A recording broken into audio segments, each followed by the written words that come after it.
Isang gabi ng ulan, isang buhay ang sinagip ko kapalit ng aking pangarap. Habang nakahandusay ang estranghero, tinapon ako ng sariling pamilya sa kalsada. Wala kang kwenta! Sigaw ni Tita Remedios habang nilalamon ng dilim ang aking kinabukasan. Ngunit hindi ako susuko. Magbabayad ang bawat luhang pumatak. Magsisimula na ang aking pagbangon. Hanggang kailan mo kayang tiisin ang lupit ng tadhana bago ka tuluyang lumaban? Wala kang kwenta, Ani. Sinayang mo ang huling pagkakataon nating makaahon sa hirap. Pinili mo ang isang matandang mamamatay tao kaysa sa kinabukasan ng pamilya mo. Ang boses ni Tita Remedios ay tila isang matalim na kutsilyo na humihiwa sa katahimikan ng pasilyo ng ospital.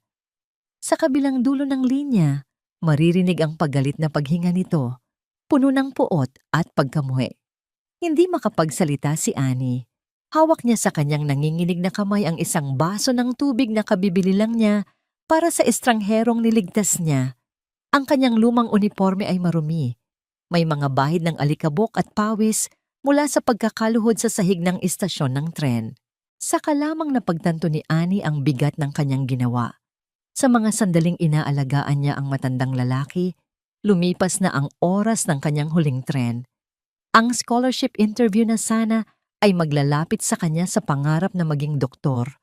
Ang pagkakataong magbibigay ng gamot sa kanyang may sakit na ina ay tuluyan ng naglaho.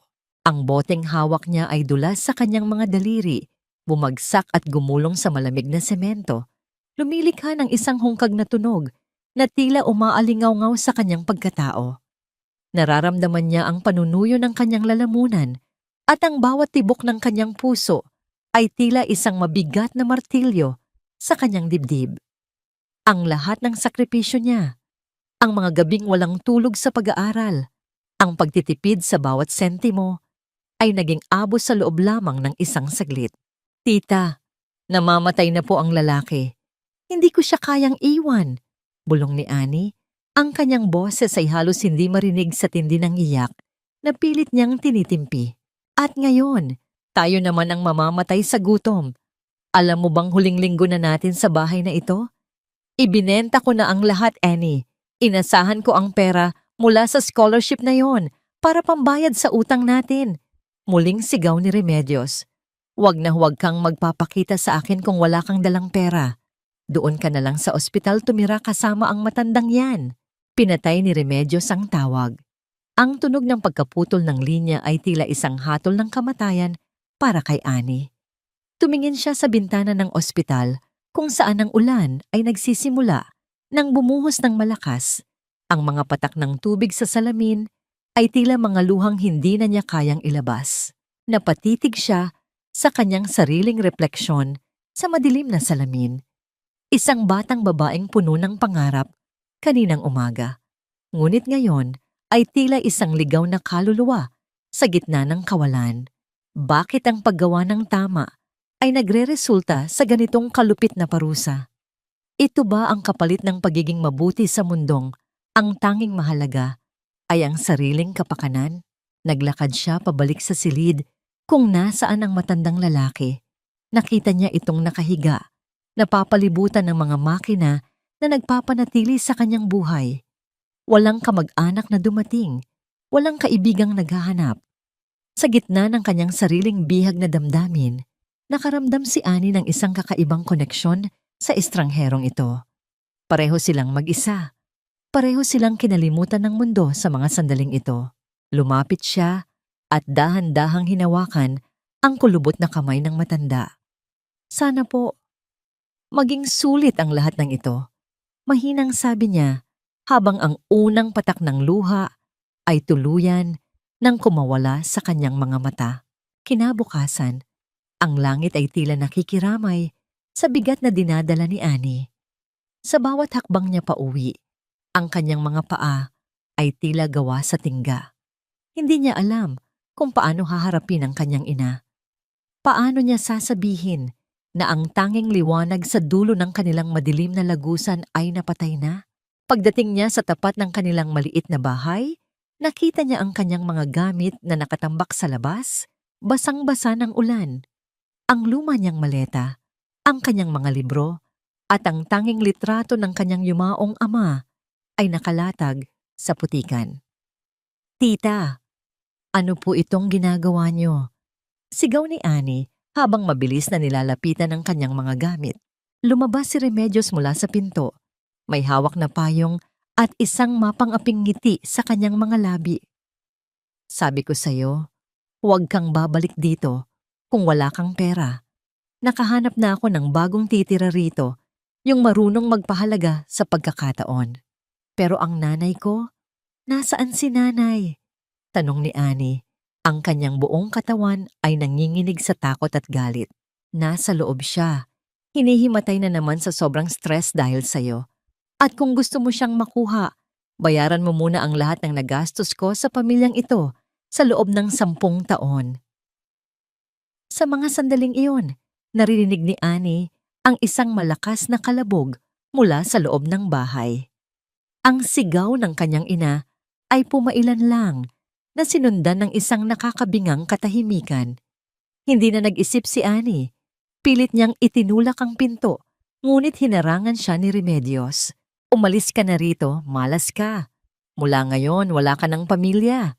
Isang malakas na tulak ang nagpabagsak kay Annie sa maputik na kalsada. Nakahandusay si Annie sa putikan. Ang kanyang paningin ay nagsisimulang lumabo dahil sa ulan at luha. Nakita niya ang pagsasara ng pinto ng kanilang bahay, ang huling bahagi ng kanyang mundo na tuluyan ng ipinagkait sa kanya. Nanatili siyang nakahiga doon, walang lakas na bumangon, habang ang bawat patak ng ulan ay tila nagtatanong sa kanyang isipan, hanggang kailan mo kayang maging mabuti kung ang buong mundo ay pilit kang dinudurog? Ang huling nakita ni Annie bago siya tuluyang mawalan ng malay ay ang ilaw ng isang mamahaling sasakyan na dahan-dahang huminto sa kanyang tapat. Ngunit ang tanging tanong na naiwan sa kanyang puso ay, maililigtas pa ba niya ang sarili niya matapos niyang iligtas ang iba? Ang bawat paghinga ng kanyang ina ay tila isang huling hiling na pilit kumakawala sa tuyong mga labi nito. Sa loob ng puting silid ng pampublikong ospital, ang amoy ng gamot at kawalan ng pag-asa ay tila lason na dahan-dahang pumapatay sa natitirang lakas ni Annie.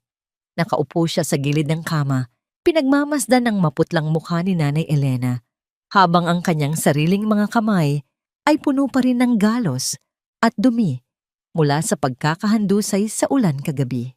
"Nay, nandito na po ako. Hindi ko po kayo iiwan." Bulong ni Annie.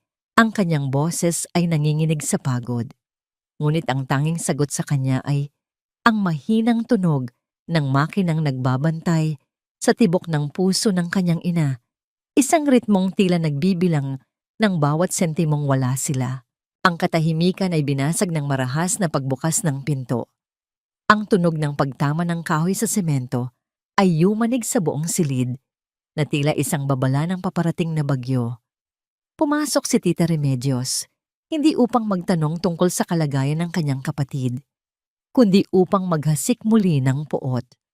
Ang kanyang mga hakbang ay mabibigat, at ang bawat kislap ng kanyang mga mata ay puno ng panunumbat. "Ayan, tingnan mo ang ginawa mo, Annie. Dahil sa katangahan mo, pati ang nanay mo ay naghihingalo na. Masaya ka na ba? Nasaan ang bayani sa'yo ngayon? Nasaan ang matandang niligtas mo? Wala. 'Di ba? Dahil sa mundong ito, ang mga tangang katulad mo ay laging naiiwan sa kangkungan." Ang boses ni Remedios ay puno ng kamandag. Bawat salita ay sadyang idinisenyo para durugin ang natitirang dignidad ni Annie.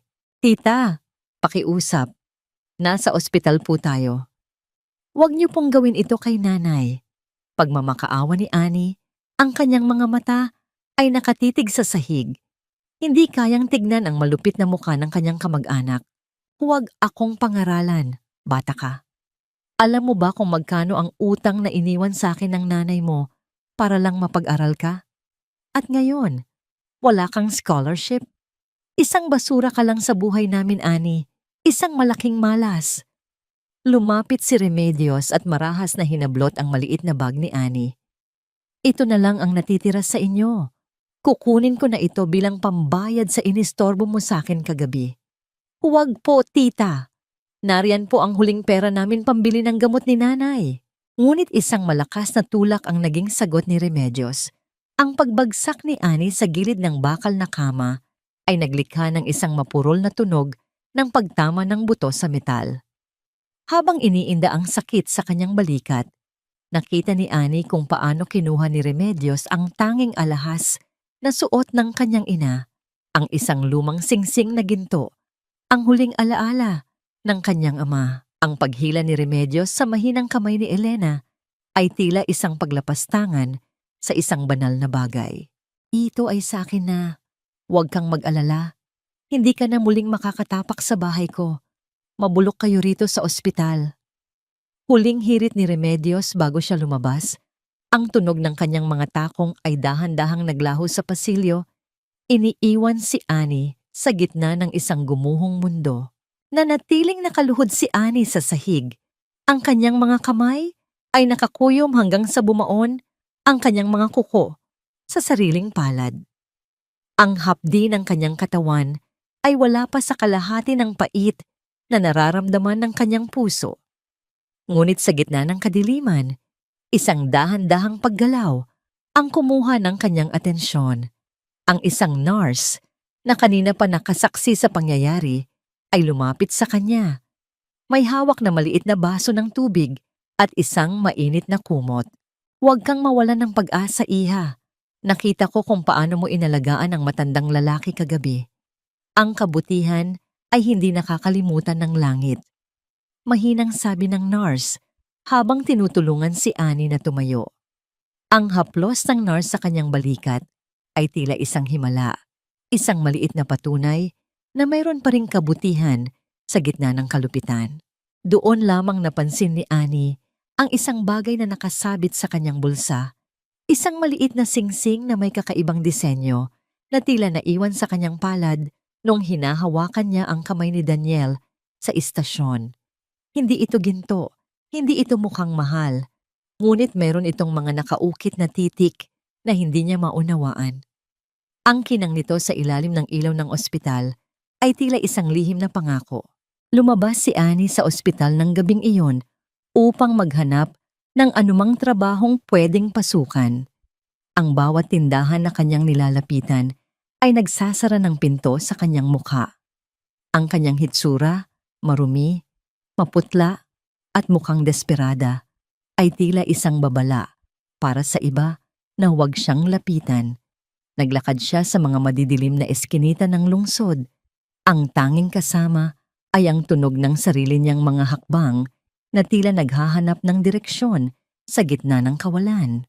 Habang binabagtas ang isang tahimik na kalsada patungo sa kanyang pansamantalang matutuluyan, naramdaman ni Annie ang isang kakaibang kilabot. Ang tunog ng mga yabag sa kanyang likuran ay hindi tumitigil. Sa tuwing bibilisan niya ang kanyang lakad, bumibilis din ang mga ito.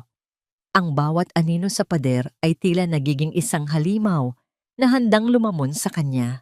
Huminto si Annie sa tapat ng isang saradong tindahan. Ang kanyang puso ay tila gustong kumawala sa kanyang dibdib. Lumingon siya, ngunit ang tanging nakita niya ay ang malungkot na liwanag ng isang poste ng ilaw. Ngunit sa dilim, isang itim na sasakyan ang dahan-dahang gumagapang sa gilid ng kalsada. Ang mga ilaw nito ay nakatutok sa kanya na tila isang mandaragit na pinagmamasdan ang kanyang biktima. Napatitig si Annie sa sasakyan. Ang kanyang kamay ay mahigpit na nakahawak sa misteryosong singsing sa kanyang bulsa. Sino ang nagmamasid sa kanya? Ito ba ay utusan ni Remedios o isang mas masamang panganib na hindi pa niya nakikilala? Ang malamig na hangin ng gabi ay humalik sa kanyang leeg. Nagdadala ng isang bulong ng panganib na tila nagsasabing ang kanyang paghihirap ay nagsisimula pa lamang. Huwag kang tutungang Arian, Annie. Hindi ka rito binabayaran para mag-isip, kundi para magkuskos. Ang boses ni Aling Martha. Ang matalik na kaibigan ni Tita Remedios ay tila isang hagupit sa gitna ng mainit at mausok na laundry shop. Ang singaw mula sa mga kumukulong tubig at ang amoy ng matapang na kemikal ng sabon ay tila sumasakal sa bawat hininga ni Annie. Nakatayo siya sa harap ng isang malaking planggana. Ang kanyang mga braso ay nakalubog sa bula hanggang siko, habang ang init ng paligid ay nagpapagawa ng maliliit na butil ng pawis sa kanyang noo. Dito siya dinala ni Remedios, sa isang lugar na tila impyerno para sa isang dalagang may pangarap na maging doktor. Ito ang kabayaran para sa utang na hindi naman siya ang gumawa. Ang bawat kuskos niya sa mga mabibigat na kumot ay tila pagbura sa kanyang sariling dangal, ngunit wala siyang pagpipilian. Ang gamot ng kanyang ina ang nakasalalay sa bawat sentimong kikitain niya rito. Tumingin si Annie sa kanyang mga kamay.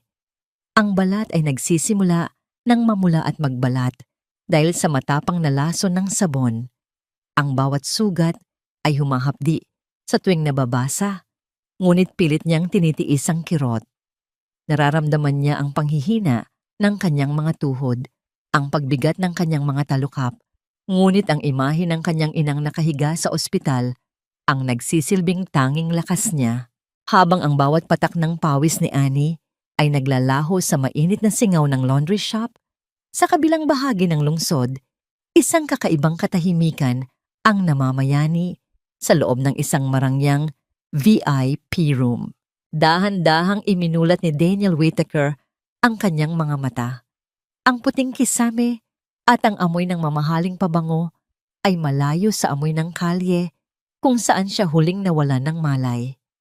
Ang kanyang paningin ay malabo pa, ngunit ang unang bagay na pumasok sa kanyang isipan ay hindi ang kanyang negosyo o ang kanyang yaman.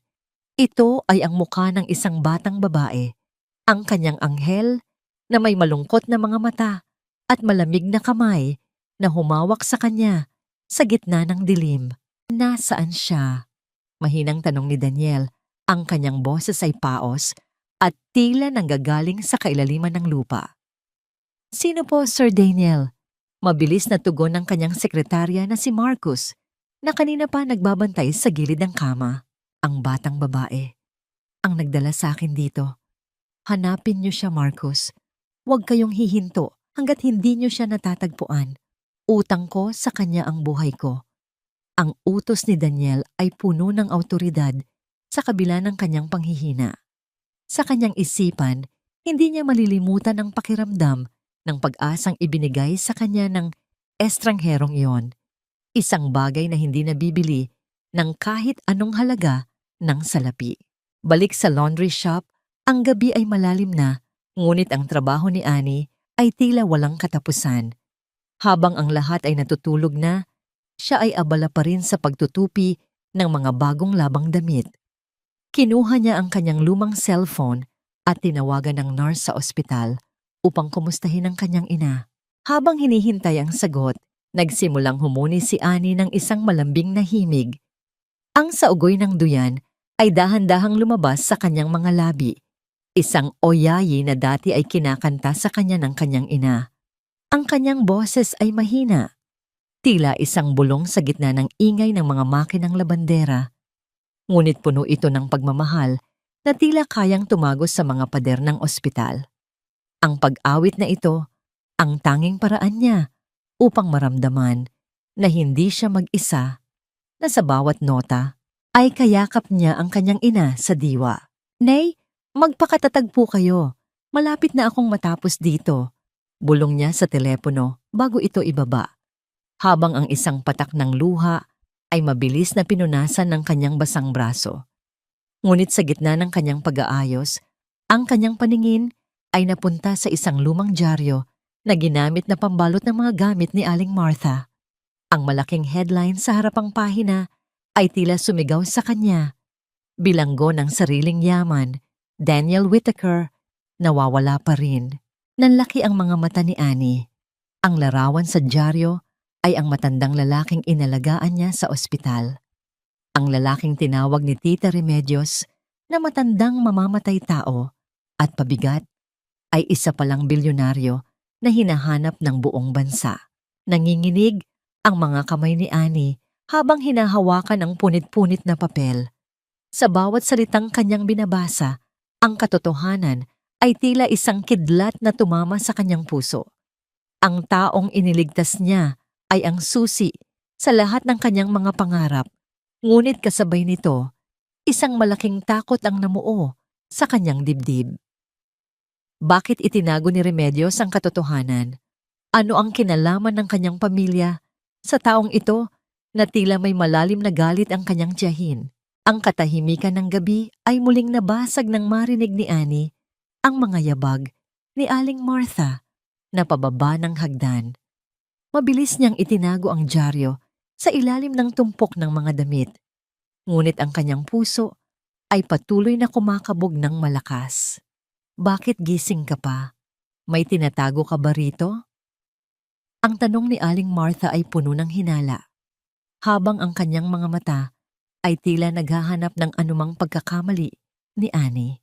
Napatitig si Annie sa kanyang mga sugatang kamay, habang sa kanyang bulsa ay tila nag-iinit ang misteryosong singsing. Alam niyang nagsimula na ang isang laban na hindi lamang tungkol sa pera, kundi tungkol sa mga lihim na matagal nang ibinaon ng kanyang sariling dugo. Sapat na ang makita siyang ligtas, Marcus. Ngunit bakit tila ang kaligtasang yon ay puno ng pasakit?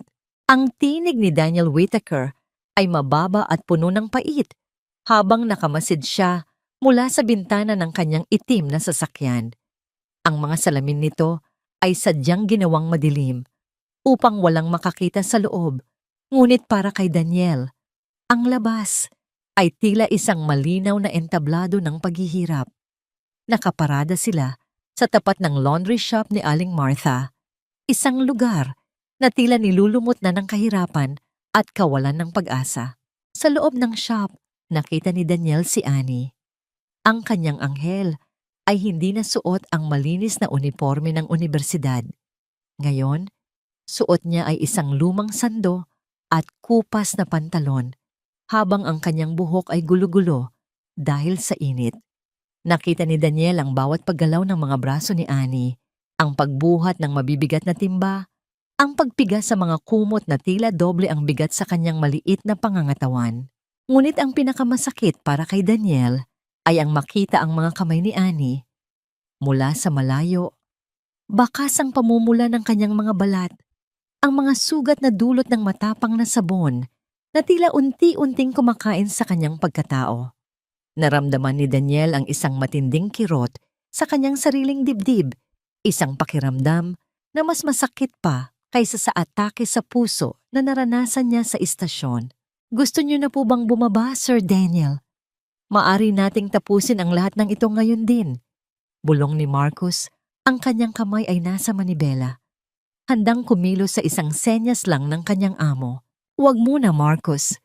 Pigil ni Daniel, ang kanyang mga mata ay nanatiling nakatutok kay Annie. Gusto kong makita ang tunay na kulay ng mga taong nakapaligid sa kanya. Ang gintong tulad ni Annie ay kailangang dumaan sa apoy upang lalong kuminang. Ngunit tinitiyak ko sa iyo, bawat patak ng kanyang pawis ay may katumbas na kabayaran. Isang eksena ang naganap sa harap ng kanilang mga mata. Isang mayabang na customer ang pumasok sa laundry shop. Itinapon ang isang bag ng maruruming damit sa harap ni Annie at nagsimulang manigaw dahil sa isang mantsa na hindi natanggal. Nakita ni Daniel kung paano yumuko si Annie, kung paano siya humingi ng tawad ng paulit-ulit sa isang kasalanang hindi naman niya ginawa. Ang bawat pangungutya ng customer ay tila isang sampal kay Daniel. Napakuyom ang kanyang mga palad. Ang kanyang mga kuko ay bumaon sa mamahaling balat ng upuan ng sasakyan. Nang umalis ang customer, lumabas si Annie sa gilid ng kalsada upang kumuha ng hangin. Mula sa kanyang bulsa, kinuha niya ang isang maliit na piraso ng tinapay, ang kanyang tanging pagkain para sa buong araw. Ngunit bago pa niya ito maisubo, isang batang lansangan na may madungis na mukha ang lumapit sa kanya, humihingi ng tulong. Walang pag-aalinlangan, hinati ni Annie ang tinapay at ibinigay ang mas malaking bahagi sa bata. Pinanood ni Daniel kung paano ngumiti si Annie sa bata. Isang ngiting tila nagmula sa langit sa kabila ng kanyang sariling gutom. Ang pagiging selfless ni Annie sa gitna ng kanyang sariling kasalatan ay tuluyang nagpabagsak sa depensa ng puso ni Daniel. Ang isang bilyonaryong sanay sa mundo ng traidor at sakim ay nakatagpo ng isang kaluluwang mas mayaman pa sa lahat ng kanyang pag-aari. Marcus, ano ang nalaman mo tungkol sa kanyang tiya? Tanong ni Daniel. Ang kanyang boses ay naging malamig na tila yelo. Si Remedios ay kilala sa lugar na ito bilang isang sugarol, sir. Marami siyang utang at tila ginagamit niya si Annie upang pambayad sa mga ito. Ngunit may mas malalim pa po, Sir Daniel. Ang pamilya nila ay may koneksyon sa isa sa mga dati ninyong kumpanya sa probinsya na nagsara 10 taon na ang nakalilipas. Ulat ni Marcus habang nag-aabot ng isang folder. Binasa ni Daniel ang mga dokumento at isang madilim na alaala ang nagbalik sa kanyang isipan. Ang tadhana ay may kakaibang paraan ng paghabi ng mga kwento. Ang batang nagligtas sa kanya ay ang anak ng isang taong maaaring nasaktan niya sa nakaraan. Habang nagaganap ito, isang motorsiklo ng kartero ang huminto sa tapat ng bahay ni Remedios. Isang puting sobre ang iniabot nito sa kanya. Nakatayo si Remedios sa beranda, binuksan ng sobre at binasa ang nilalaman nito. Isang liham mula sa universidad. Isang paanyaya para sa isang special re-interview para kay Annie dahil sa rekomendasyon ng ospital. Isang mapait na ngiti ang sumilay sa mga labi ni Remedios. Tiningnan niya ang liham. Pagkatapos ay tiningnan niya ang laundry shop kung nasaan si Annie. Dahan-dahan, itinupi ni Remedios ang papel at itinago ito sa ilalim ng kanyang unan.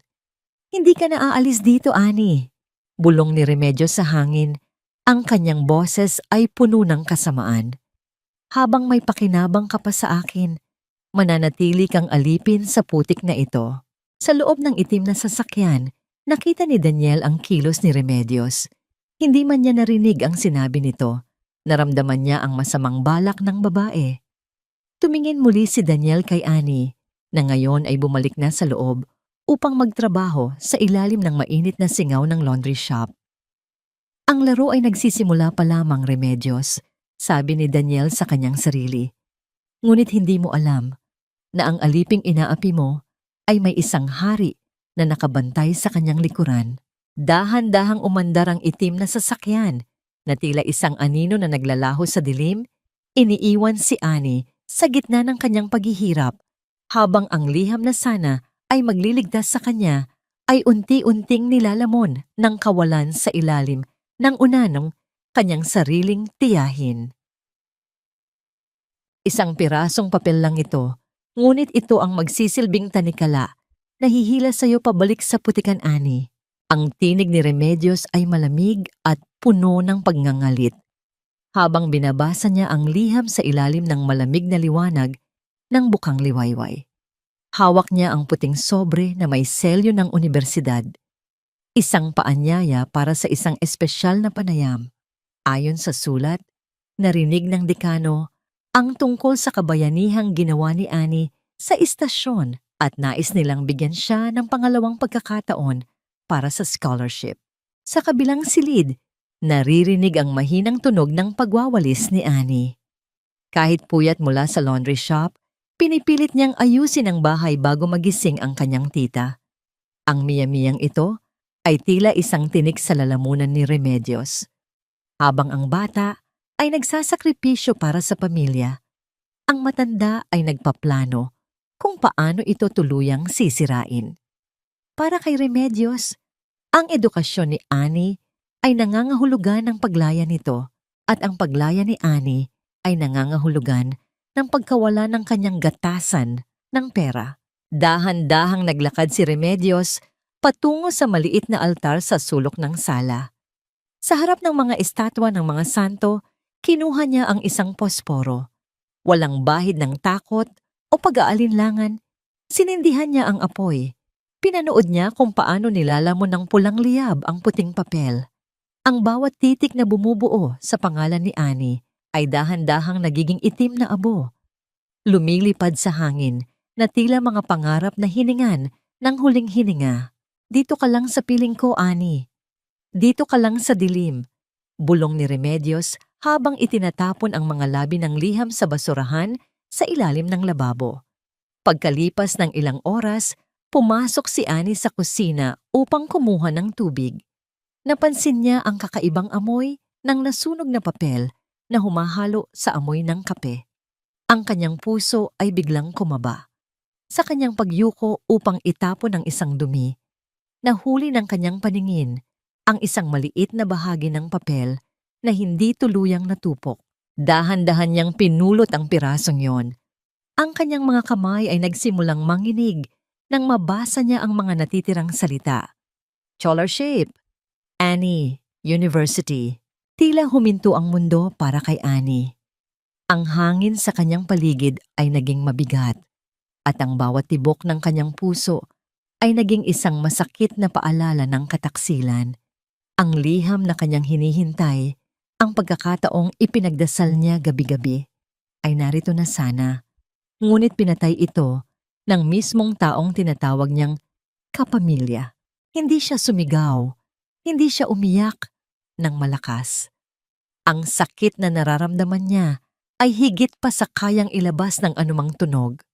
Naglakad siya patungo sa kanyang maliit na sulok at kinuha ang kanyang lumang uniforme ng unibersidad. Ito ay luma na. May mga punit sa manggas, ngunit ito ang tanging simbolo ng kanyang pagkatao na hindi pa naaagaw ng kahirapan. Niyakap niya ang tela, ibinaon ang kanyang mukha rito habang ang tahimik na mga luha ay nagsisimulang pumatak. Ang bawat hibla ng uniforme ay tila nagpapaalala sa kanya ng mga pangarap na ngayon ay tila malayo pa sa mga bituin. Sino ang nagpadala ng liham na yon? Sino ang nakakita sa kanyang sakripisyo? Ang mga tanong na ito ay tila mga anino sa kanyang isipan, nagbibigay ng kaunting pag-asa sa gitna ng matinding pait. Ngunit ang kanyang sandali ng pagdadalamhati ay biglang naputol. Ang tunog ng mabibigat na hakbang ni Remedios ay papalapit sa kanyang silid. Ang anino ng kanyang tita ay lumaki sa pader, tila isang dambuhala na handang lumamon. "Anong ginagawa mo sa basurahan, Ani?" Ang sigaw ni Remedios ay yumanig sa buong bahay. Paglingon ni Ani, nakita niya si Remedios na nakatayo sa pintuan. Ang mukha ay mapula sa galit at ang kanang kamay ay mahigpit na nakahawak sa isang makapal na sinturon. Ang mga mata nito ay nanlilisik, tila isang hayop na nahuling may ginagawang masama. "Akala mo ba makakatakas ka sa akin? Akala mo ba may pupuntahan ka pa?" Muling sigaw ni Remedios habang itinataas ang sinturon. Napatitig si Annie sa kanyang tita. Ang takot ay humalo sa isang bagong damdamin na hindi pa niya nararamdaman noon. Ang apoy ng katarungang nagsisimulang mag-alab sa kanyang dibdib. Ngunit bago pa siya makapagsalita, ang sinturon ay dahan-dahang bumaba, na tila isang latigo ng tadhana na handang humampas sa kanyang mabuhay na pag-asa. "Sino ka ba sa akala mo? Isang bayani, isang doktor. Para sa akin, isa ka lang basurang hindi marunong tumanaw ng utang na loob." Ang boses ni Remedios ay tila isang kulog na yumanig sa bawat sulok ng kanilang maliit na sala. Sa kanyang kamay, ang sinturon ay nakataas, handang humampas. Ngunit ang mas matalim na sandata ay ang kanyang mga mata na puno ng pagkamuhi. Nakatayo si Annie sa kanyang harapan, ang kanyang mga kamay ay mahigpit na nakakuyom. Itinatago ang mga abo ng liham na kanyang natagpuan sa basurahan. "Bakit, tita? Bakit niyo sinunog ang pangarap ko?" Ang tanong ni Annie ay mahina, ngunit puno ng pait na matagal nang kinikimkim. Ang kanyang boses ay nanginginig, hindi dahil sa takot, kundi dahil sa matinding pagkabigo. "Pagkakataon ko na po ito. Pagkakataon na nating makaahon sa hirap. Bakit kailangan kayo pa ang pumatay sa pag-asa ko?" Ang sagot ni Remedios ay isang marahas na pagtama ng kanyang palad sa pisngi ni Annie. Ang hampas na yon ay nagdulot ng isang matinding kirot na gumuhit hanggang sa kanyang pandinig, na nagpalingon sa kanyang ulo sa isang tabi. Nararamdaman ni Annie Ang unti-unting pag-init at pamumula ng kanyang balat. Ngunit ang hapdi sa kanyang puso ay mas matindi pa kaysa sa anumang pisikal na sakit. Pangarap? Ang pangarap mo ay isang luho na hindi natin kayang bayaran. Muling sigaw ni Remedios, ang bawat salita ay sadyang idinisenyo para durugin ang natitirang dignidad ni Annie. Utang mo sa akin ang bawat butil ng kanin na isinusubo mo. Utang mo sa akin ang bubong na tinitirhan mo. At ngayon, sasagutin mo ako ng ganyan. Hindi na nakapagsalita si Annie.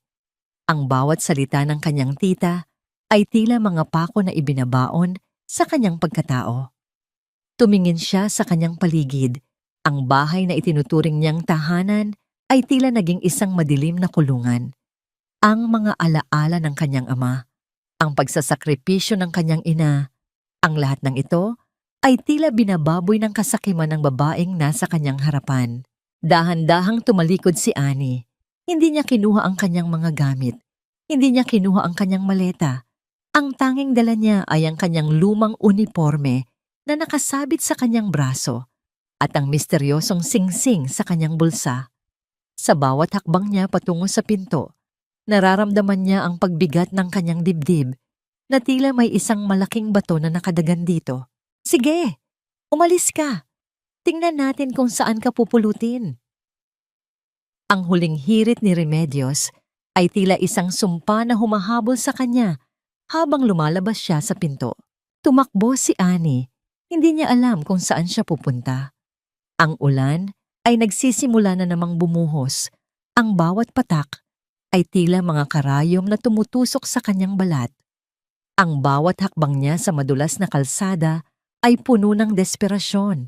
Ang lamig ng gabi ay dahan-dahang pumapasok sa kanyang mga buto, ngunit hindi niya ito inalintana. Ang tanging nais niya ay lumayo sa impyernong kanyang kinalakihan.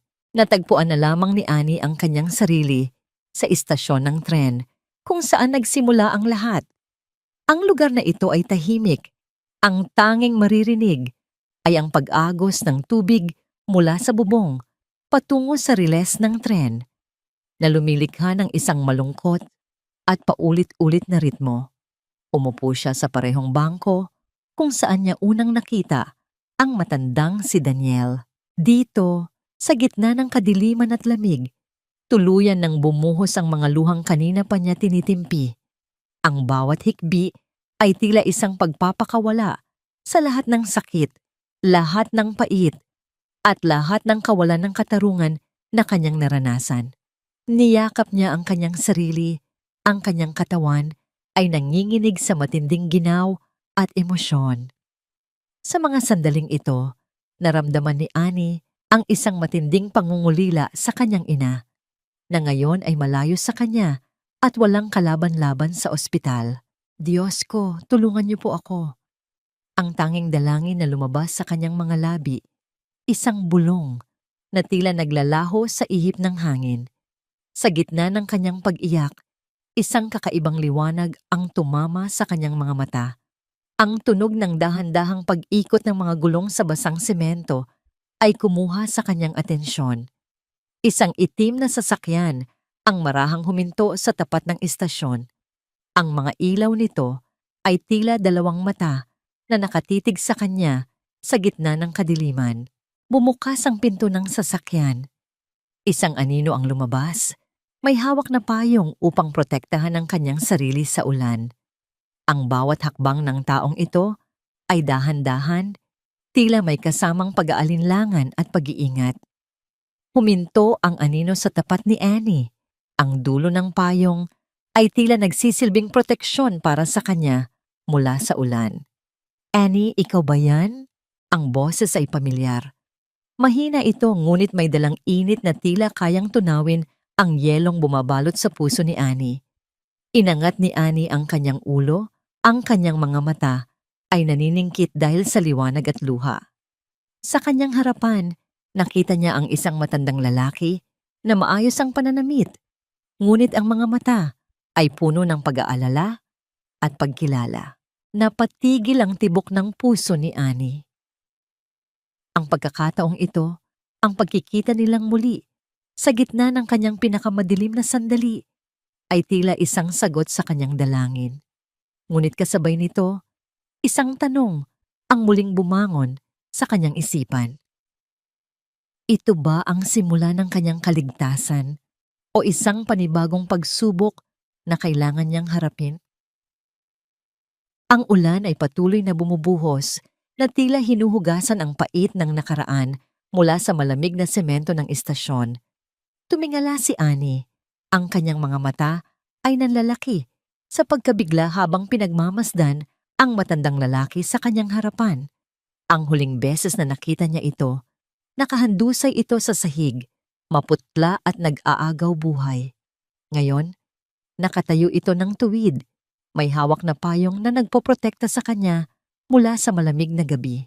Kayo po ba ang matanda sa istasyon? Mahinang tanong ni Annie.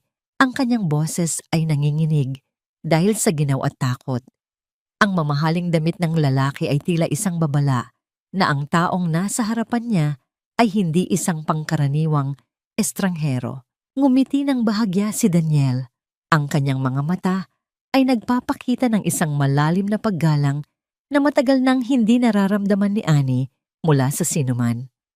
Oo, iha, ako ang taong iniligtas mo. Sagot niya, ang kanyang tinig ay puno ng pasasalamat na tila kayang pagalingin ang anumang sugat. Nang nalaman kong naghahanap ka ng trabaho at tinakasan mo ang iyong pamilya, hindi ako nag-atubiling hanapin ka. Isang mabilis na pagtibok ng puso ang naramdaman ni Annie. Paano nalaman ng matandang ito ang nangyari sa kanya? Ang takot ay sumilay sa kanyang mga mata. Ang kanyang kamay ay mahigpit na nakahawak sa kanyang lumang uniforme. Huwag kang matakot, Annie. Marang dagdag ni Daniel na tila nababasa ang pag-aalinlangan sa kanyang isipan. Wala akong balak na saktan ka. Naghahanap lamang ako ng pagkakataon na suklian ang kabutihang ginawa mo sa akin. Bumuntong hininga si Annie. Ang pagod at ang matinding pagkadismaya mula sa kanyang tiya ay nag-iwan sa kanya ng walang lakas upang makipaglaban. Tumayo siya. Ang kanyang katawan ay nanginginig at sinubukan niyang ihiwalay ang sarili sa matanda. Salamat po pero hindi ko po kailangan ng tulong niyo. Wala po akong maibibigay na kapalit. Mahinang tanggi ni Annie. Ang kanyang mga mata ay nanatiling nakatitig sa lupa. Isang paalala ng kanyang mababang katayuan sa buhay. Hindi ko hinihingi ang iyong kapalit. Mahinahong sagot ni Daniel na nag-alok ng kanyang nakapayong na braso kay Annie. Hinihingi ko lang ang pagkakataon na mag-alok ng kaunting tulong. Halika, sumilong ka muna sa aking sasakyan. Ang pag-aanyaya ay hindi nagmula sa awa, kundi sa isang taos-pusong pagnanais na mag-alaga. Para kay Annie na naging biktima ng pang-aapi at kawalang katarungan, ang simpleng alok na ito ay isang himala sa gitna ng kanyang unos. Matapos ang ilang sandali ng pag-aalinlangan, inabot niya ang kamay ni Daniel at pumasok sa loob ng malamig at komportableng sasakyan. Ang loob ng sasakyan ay mainit at tahimik, malayong malayo sa ingay at kalupitan ng buhay niya, kasama si Remedios. Si Daniel ay umupo sa kanyang tabi, na tila isang lolo na nagmamalasakit sa kanyang apo. Ang driver, si Marcus, ay nanatiling nakatingin sa labas.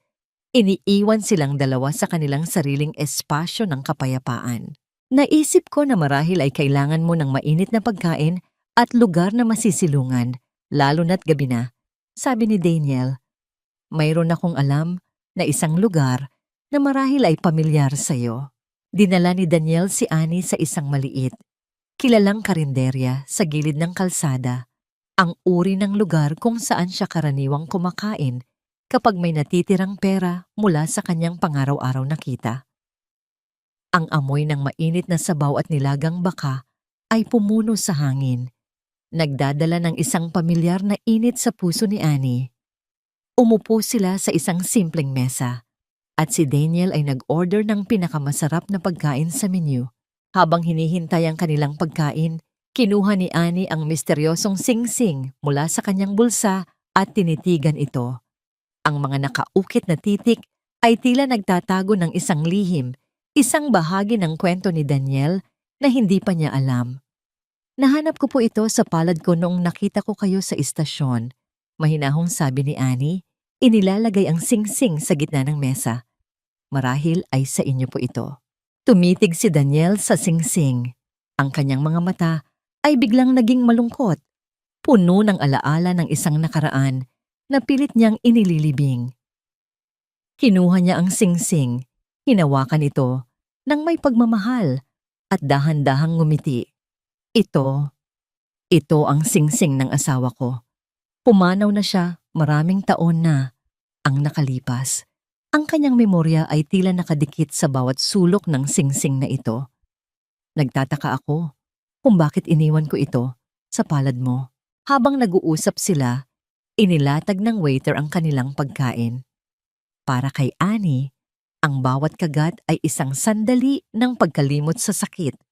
Ngunit ang kanyang isipan ay hindi mapigilang mag-alala para sa kanyang ina. Paano niya ito maipapagamot kung wala siyang mapapasukan? Tila nabasa ni Daniel ang kanyang isipan. Mayroon akong gustong ibigay sa iyo, Annie. Isang bagay na alam kong karapat-dapat para sa iyo. Kinuha ni Daniel mula sa kanyang bulsa ang isang puting sobre, ang parehong uri ng sobre na sinunog ni Remedios. Nakipag-ugnayan ako sa universidad, Annie. At hindi lamang yon, inayos ko na ang lahat. Binigyan ka nila ng isa pang pagkakataon para sa scholarship na nararapat sa iyo. Napaluha si Annie. Ang pag-asang tila namatay na ay muling sumibol sa kanyang puso. Isang pag-asang hatid ng taong minsan niyang iniligtas. Sa kauna-unahang pagkakataon, naramdaman niyang ang kabutihan niya ay nagkaroon ng tunay na bunga. Ngunit ang kanilang sandali ng kasiyahan ay mabilis na naputol nang marinig nila ang isang matinis na boses mula sa labas ng karinderya. Annie, akala ko ba lumayas ka na? At sino itong kasama mo, ang parehong matandang palamunin na niligtas mo sa istasyon? Si Remedios ay nakatayo sa harap ng pinto.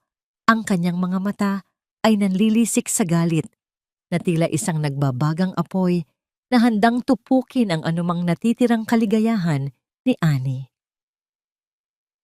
Ang presensya ni Remedios sa pintuan ng karinderya ay tila isang biglaang pagbuhos ng malamig na tubig sa isang mainit na apoy.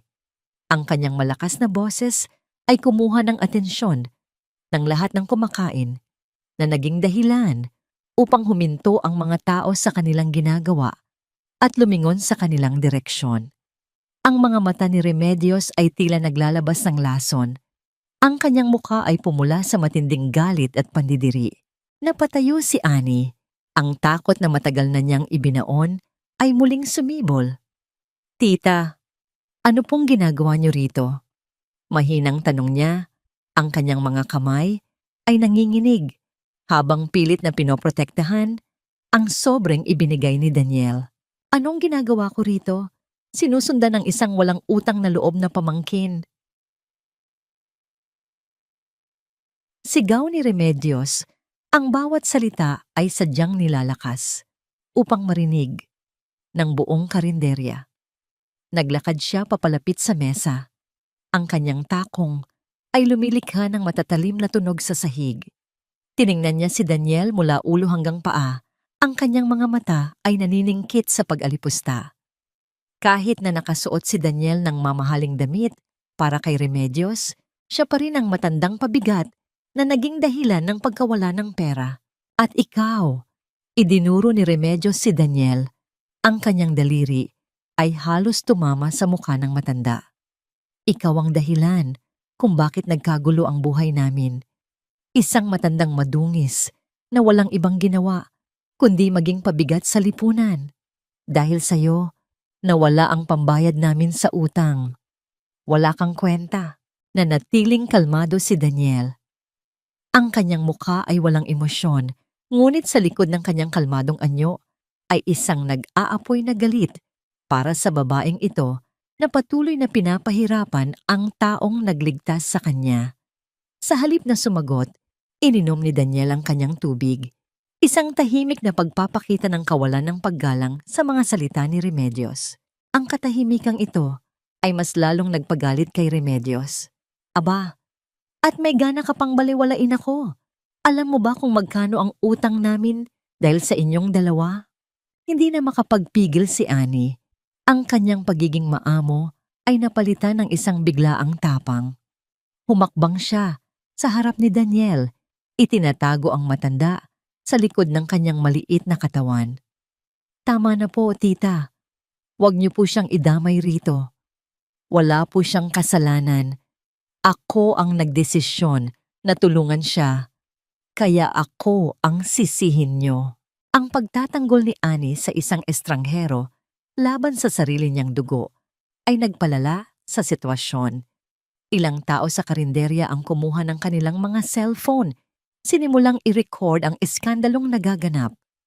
Ang bulungan at ang mga flash ng kamera ay tila mga langaw na nagpipiesta sa isang bukas na sugat. Sumasagot ka na, ha? Nanggigigil na inangat ni Remedios ang kanyang kamay upang sampalin si Annie, ngunit isang mabilis na kilos ang pumigil sa kanya. Si Marcus, na kanina pa nakatayo sa labas, ay mabilis na nakapasok at mahigpit na hinawakan ang pulso ni Remedios. Ang pagkakahawak nito ay matigas na tila bakal. Huwag mong subukang saktan ang bata sa harap ko. Ang malamig na tinig ni Daniel ay pumutol sa ingay ng paligid. Tumayo siya. Ang kanyang tindig ay nagpapakita ng awtoridad na hindi mapasusubalian. At para sa iyong kaalaman, Ginang, ang perang pinagkakautangan mo ay walang kwenta kumpara sa halaga ng batang ito na patuloy mong sinisira. Binitawan ni Marcus ang kamay ni Remedios. Ang tiya ay umatras, bahagyang nagulat sa lakas ng matanda at ng kanyang kasama. Ngunit ang kanyang pagiging palaban ay hindi natinag. Akala niyo ba matatakot ako sa inyo? Isang matandang ulyanin at isang bodyguard?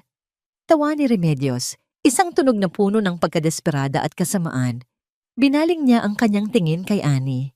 At ikaw, huwag mong isipin na makakatakas ka. Ipinagbili na kita kay Manggorio. Bukas na bukas, ikakasal ka sa kanya bilang bayad sa lahat ng utang natin. Kung hindi, asahan mong mawawalan ng hininga ang nanay mo sa ospital. Ang pahayag na yon ay tila isang bomba na sumabog sa loob ng karinderya. Ang mga taong nagvi-video ay napasinghap. Naramdaman ni Annie na tila gumuho ang lupa sa kanyang paanan. Ipinagbili siya, ang kanyang kinabukasan, ang kanyang katawan, para lamang mabayaran ang sugal ng kanyang tiya. Ang hininga niya ay naging mabigat at ang luha ay tuluyang pumatak mula sa kanyang mga mata. Bago pa man makapagsalita si Daniel upang ipagtanggol siya, isang matinding tulak ang ginawa ni Remedios kay Annie. Ang lakas ng tulak ay nagpabagsak sa dalaga palabas ng pinto ng karinderya. Ang kanyang katawan ay dumausdos sa basang semento at nahulog sa gilid ng maduming kanal. Ang kanyang lumang damit ay tuluyang nabalot ng putik at dumi. Diyan ka na babagay, sa putik! Sigaw ni Remedios bago siya mabilis na umalis. Iniwan ang mga tao sa karinderya na nakatitig sa kaawa-awang kalagayan ni Annie. Nakatayo si Daniel sa pinto, pinagmamasdan ng bata na kanyang kinakalinga na ngayon ay nakahandusay sa dumi. Ang kanyang mga mata ay nanlimilisik. Hindi na ito isang simpleng pagtulong. Ito ay isang digmaan. At si Remedios ay hindi pa alam na kinalaban niya ang pinakamakapangyarihang leon sa buong bansa. Ang amoy ng putik at burak ay nakakapit pa rin sa balat ni Annie. Ngunit mas nakasusulasok ang hangin sa loob ng maliit at madilim na kwarto kung saan siya itinulak ni Remedios. Ang matapang na amoy ng alak at tabako ay pumapasok mula sa siwang ng pinto, isang palatandaan na dumating na ang taong nagbili ng kanyang kinabukasan. Nakaupo si Annie sa malamig na sahig. Ang kanyang mga braso ay nakayap sa kanyang mga tuhod habang ang buong katawan niya ay nanginginig sa takot at ginaw. Sa labas ng kwarto, ang tawanan ni Remedios ay tila patalim na humihiwa sa katahimikan ng gabi. Kausap nito ang lalaking nagngangalang Manggoryo, ang kilalang gahaman at walang pusong nagpapautang sa kanilang lugar. Ang lalaking ito ay kasing tanda ng kanyang ina, may magaspang na pag-uugali at kilala sa pang-aabuso sa mga taong hindi makapagbayad ng utang sa kanya. Sobra-sobra pa ito sa utang mo, Remedios. Pero dahil sariwa pa at bata ang pamangkin mo, sige, kalimutan na natin ang listahan. Ang garalgal na boses ni Manggoryo ay puno ng malisya at kasakiman. Ang bawat salita nito ay tila gumagapang na insekto sa balat ni Ani. Aba, salamat Goryo. Sabi ko naman sa'yo, hindi ka lugi sa pamangkin ko. Kahit maputik yan ngayon, pag nilinis mo yan, parang bagong pitas na mansanas. Ang sagot ni Remedios ay sinundan ng isang mataginting na pagtawa. Tila nakikipagkalakalan lamang sa palengke at hindi ibinebenta ang laman at dugo ng kanyang sariling kapatid. Narinig ni Ani ang pagkaluskos ng mga papel na pera habang binibilang ito ng kanyang tiya. Ang bawat papel na lumilipat sa kamay ni Remedios ay katumbas ng isa pang kadena na iginagapos sa kalayaan ni Ani. Tiningnan niya ang pinto. Mahigpit itong nakakandado mula sa labas. Wala siyang bintanang malalampasan dahil ang tanging siwang sa kwarto ay hinarangan na ng makapal na kahoy. Ipinikit ni Ani ang kanyang mga mata. Sa kanyang isipan, nakikita niya ang mukha ng kanyang inang si Elena. Kung nandito lamang ang kanyang ina, hinding-hindi nito papayagan ang kahayupan na ito. Biglang may isang alaala na sumilaw sa kanyang isipan. Isang hapon, bago pa man lumala ang sakit ng kanyang ina, ipinakita nito sa kanya ang isang maliit na lihim. Kung sakaling hindi mo ako kasama at may mangyari, Annie, alalahanin mo ito. Ang mahinang tinig ng kanyang ina ay umalingaw-ngaw sa kanyang gunita. Mabilis na dumilat si Annie. Gumapang siya patungo sa ilalim ng lumang aparador na gawa sa kahoy. Ang kanyang mga kuko ay kumayod sa maalikabok na sahig hanggang sa may makapa siyang isang maliit at kalawanging piraso ng bakal na nakadikit sa ilalim gamit ang isang lumang tape. Pilit niya itong tinanggal at nang makita niya ang hugis nito sa madilim na kwarto, isang patak ng luha ang umagos sa kanyang pisngi. Ito ang susi. Ang susi ng pintuan sa likod ng kanilang bahay. Ang huling pamana ng pagmamahal at proteksyon ng kanyang ina. Hawak ng mahigpit ang susi. Dahan-dahang tumayo si Annie. Ang kanyang puso ay kumakabog ng napakabilis. Tila isang ibong nais kumawala sa hawla. Alam niyang ito na ang kanyang tanging pagkakataon. Kung hindi siya aalis ngayon, bukas ay gigising siyang pag-aari na ng isang halimaw. Ngunit ang kanyang mga plano ay naantala ng biglang kalampagin ni Remedios ang pintuan ng kwarto. Ang lakas ng paghampas ay nagpaurong kay Annie sa isang sulok. Hoy Annie! Naririnig mo ba kami ng asawa mo? Ang sigaw ni Remedios mula sa labas. Ang boses nito ay medyo may tama na ng alak. Ayusin mo ang sarili mo dyan. Bukas na bukas, ikakasal ka na kay Goryo. At kapag nag-inarte ka, asahan mong ipapabunot ko ang oxygen ng nanay mo sa ospital. Naiintindihan mo. Hindi sumagot si Annie. Itinakip niya ang kanyang kamay sa kanyang bibig upang pigilan ang anumang hikbi na maaaring makatawag ng pansin. Ang banta sa buhay ng kanyang ina ay tila isang punyal na itinarak sa kanyang puso. Ang kalupitan ni Remedios ay wala ng hangganan. Sa kabilang dako ng lungsod, sa loob ng isang tahimik at marangyang opisina, nakaupo si Daniel sa harap ng malaking screen. Pinapanood niya ang video na kuha mula sa karinderya. Ang video ay kumakalat na tila apoy sa internet, ngunit ang atensyon ni Daniel ay hindi sa mga reaksyon ng mga tao. Ang kanyang mga mata ay matalim na nakatitig sa mukha ni Remedios at sa eksena kung saan itinulak si Annie sa putikan. Sir Daniel, nalaman na po namin ang tungkol sa taong pinagkakautangan ng tiyan niya. isang lokal na sindikato na nagngangalang Goryo. Ulat ni Marcus habang inilalapag ang isang folder sa mesa ng bilyonaryo. Kinuha ni Daniel ang folder at habang binabasa ang mga kasamaan ni Goryo, isang malamig at mapanganib na ngiti ang sumilay sa kanyang mga labi. Binili niya ang isang bagay na hindi sa kanya, Marcus. Panahon na para turuan natin silang lahat kung ano ang mangyayari kapag kinalaban nila ang pamilya Whittaker. Sa bahay ni Remedios, hinihintay ni Annie na tuluyang makatulog ang mga halimaw sa labas. Hawak niya ang kalawanging susi, ang tanging pag-asa sa pinakamadilim na gabi ng kanyang buhay, habang ang mga salita ni Remedios ay patuloy na umaalingaw-ngaw na tila sumpa. Bukas ay ikakasal na siya at kailangan niyang takasan ang sumpang ito bago sumikat ang araw. Ang bawat pag-ikot ng video sa malaking screen ay tila nagdaragdag ng baga sa nag-aapoy na galit sa dibdib ni Daniel Whittaker. Sa loob ng kanyang madilim at tahimik na opisina, paulit-ulit niyang pinapanood kung paano itulak ni Remedios si Annie sa putikan. Ang walang awang pagtawa ng mga tao at ang kaawa-awang kalagayan ng batang nagligtas sa kanyang buhay ay nagpatigas sa kanyang panga. Wala nang bakas ng mahinang matanda sa kanyang anyo. Siya ngayon ang isang bilyonaryong sanay durugin ang sino mang humarang sa kanyang daan. Nakuha na namin ang lahat ng impormasyon, Sir Daniel. Wika ni Marcus, ang kanyang boses ay may halong pag-iingat dahil nararamdaman niya ang matinding tensyon sa silid. Inilapag niya ang makapal na folder sa ibabaw ng glass table. Ang Goryo na ito ay hindi lang simpleng nagpapautang.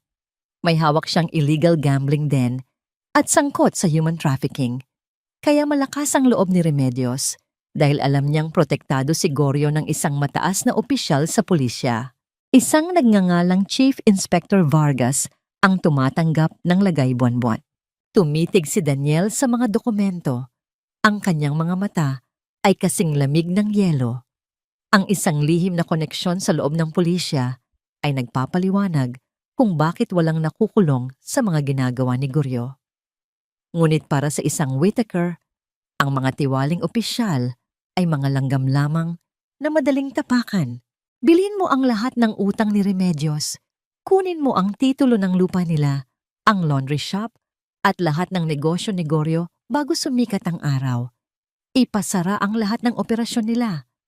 Ang utos ni Daniel ay mabilis, walang pag-aalinlangan at nakamamatay. Gusto kong magising sila bukas na wala ng pag-aari, kundi ang mga damit na suot nila. At tungkol kay Vargas, ipadala ang mga ebidensya ng korupsyon niya sa National Bureau. Kapag pumunta tayo mamaya, gusto kong ako ang batas. Sa kabilang bahagi ng lungsod, ang kadiliman ay nagsisilbing kumot para sa isang desperadang pagtakas. Ang tunog ng malakas na paghilik mula sa labas ng kwarto ay naging hudyat ni Annie. Nanginginig ang kanyang mga kamay habang ipinapasok ang kalawanging susi sa butas ng lumang kandado ng pintuan sa likuran. Ang dahan-dahang pag-ikot ng bakal sa loob ng mekanismo ay naglikha ng isang mahinang gasgas na tila nagpatigil sa pagtibok ng kanyang puso. Pinigilan niya ang kanyang hininga, naghihintay kung may magigising, ngunit ang paghilik ay patuloy na umalingaw-ngaw sa sala. Nang maramdaman niya ang pagluwag ng kandado, maingat niyang hinila ang pinto. Ang malamig na simoy ng madaling araw ay humalik sa kanyang maruming mukha. Walang lingon-likod na tumakbo si Annie palabas. Ang kanyang mga paa, na nakasuot lamang ng manipis na tsinelas, ay mabilis na humakbang sa maputik at madilim na iskinita ng kanilang lugar. Hindi niya inalintana ang mga basag na bote at matutulis na bato sa daan. Ang tanging nasa isip niya ay lumayo kay Remedios, kay Goryo, at sa kinabukasang isinumpa sa kanya. Tumakbo siya ng tumakbo hanggang sa maramdaman niya ang matinding hapdi sa kanyang mga baga. Ang kanyang mga binti ay tila bibigay na sa labis na pagod. Nang magsimulang lumiwanag ang kalangitan, natagpuan niya ang kanyang sarili sa tapat ng isang lumang simbahan. Ang malalaking pinto nitong gawa sa kahoy ay nakabukas na para sa mga debotong maagang nagsisimba. Pumasok si Annie. Ang kanyang anyo ay kapansin-pansin sa loob ng banal na lugar. Puno ng putik, magulo ang buhok, at nanginginig sa takot. Umupo siya sa pinakasulok na hilera ng mga upuan. Nagtatago sa anino ng malaking poste. Sa unahan, isang matandang pari ang nagsasalita sa harap ng iilang tao. Ang boses nito ay mahinahon at puno ng pag-asa. Ang katarungan ng Diyos ay hindi palaging dumarating sa oras na gusto natin. Minsan, hinahayaan niya tayong dumaan sa apoy, hindi upang sunugin tayo, kundi upang patunayan na ang ating pananampalataya ay higit na matibay kaysa sa ginto. Huwag kayong matakot sa mga taong kayang saktan ang inyong katawan, sapagkat ang inyong kaluluwa ay nasa kamay ng may kapal. Ang mga salitang iyon ay tila isang malambot na kumot na yumakap sa naghihingalong diwa ni Annie. Ipinikit niya ang kanyang mga mata at pinagdaop ang kanyang mga sugatang kamay. Sa unang pagkakataon matapos ang napakaraming gabi ng paghihirap, nakaramdam siya ng kapayapaan. Ipinagdasal niya ang kaligtasan ng kanyang ina sa ospital. Ipinagdasal niya na sana ay mapatawad siya ni Daniel sa iskandalong ginawa ng kanyang tiya. At ipinagdasal niya na naway bigyan siya ng lakas upang mabuhay para sa isa pang araw. Ngunit ang kapayapaan sa loob ng simbahan ay biglang nabasag. Ang mabibigat na yabag ng mga sapatos na gawa sa katad ay umalingaw-ngaw sa malamig na sahig ng pasilyo. Ang tunog ay hindi nagmula sa mga deboto, kundi sa mga taong may dalang panganib. Iminulat ni Annie ang kanyang mga mata at nakita ang dalawang malalaking lalaki na nakasuot ng itim na jacket na naglalakad sa gitna ng simbahan. Sila ang mga tauhan ni Goryo, naghahanap na parang mga asong nakakaamoy ng dugo. Marahil ay may nakakita sa kanyang pagtakbo papunta rito. Mabilis na yumuko si Annie. Pilit na ginagawang maliit ang kanyang sarili sa likod ng makapal na poste. Ang kanyang paghinga ay naging mababaw at mabilis. Naramdaman niya ang paglapit ng mga yabag sa kanyang direksyon. Ang mga anino ng dalawang lalaki ay unti-unting lumalaki sa sahig na tumatama sa kanyang paanan. Isang magaspang na kamay ang biglang humablot sa kanyang buhok. Pilit siyang itinatayo mula sa kanyang pinagtataguan. Ang sakit ay nagpasinghap sa kanya. Akala mo ba makakatago ka rito sa loob ng simbahan? Ang bulong ng isang tauhan, ang hininga nito ay amoy sigarilyo. Ang malamig na dulo ng isang bakal ay dahan-dahang idiniin sa tagiliran ni Annie. Isang tahimik ngunit nakamamatay na banta kung sakaling sumigaw siya. Huli ka na, Mrs. ni Boss Goryo. Oras na para umuwi. Ang pagkakadiin ng malamig na bakal sa kanyang tagiliran ay tila nagnakaw ng lahat ng hangin sa baga ni Annie.